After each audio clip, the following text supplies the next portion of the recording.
हनुमान द्वारा लंका दहन।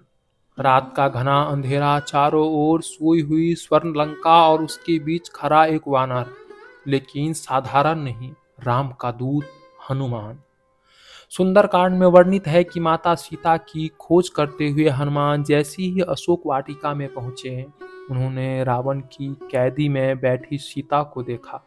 हनुमान की विनम्रता से अपना परिचय दिया और राम की अंगूठी उनके चरणों में रख दी।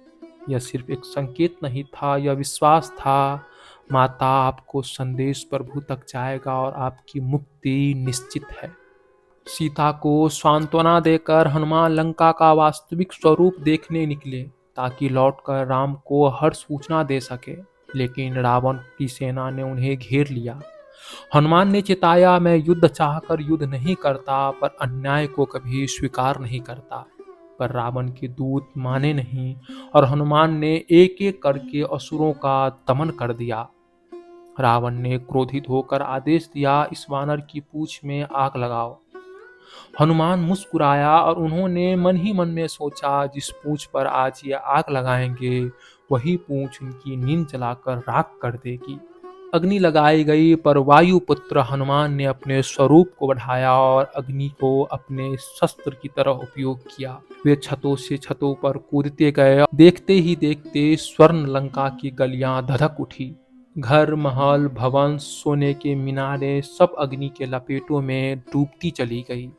यह जलन किसी प्रतिशोध की नहीं थी, यह अन्याय के विरुद्ध चेतावनी थी। स्त्री अपमान करने वाला राज्य कभी सुरक्षित नहीं रह सकता। अगर इसे वैज्ञानिक दृष्टिकोण से देखें तो आग और हवा का यह संयोग बिल्कुल तर्क संगत है।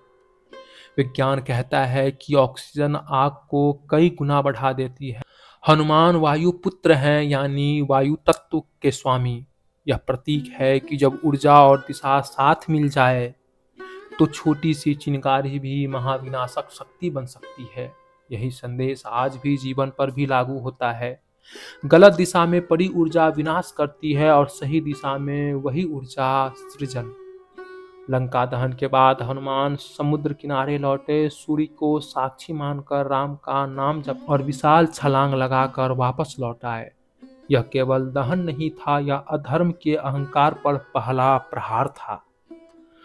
उसी रात लंका को समझ आ गया था, अब युद्ध टलने वाला नहीं। इस कहानी से हमें यह जीवन सीख मिलती है कि अन्याय को सहना भी उतना ही बड़ा पाप है जितना अन्याय करना है। कभी कभी जीवन में धैर्य जरूरी है, पर जब सीमा पार हो जाए तो हनुमान की तरह खड़ा होना पड़ता है। आपकी आवाज, आपका साहस और आपका सत्य ही आपकी सबसे बड़ी शक्ति है।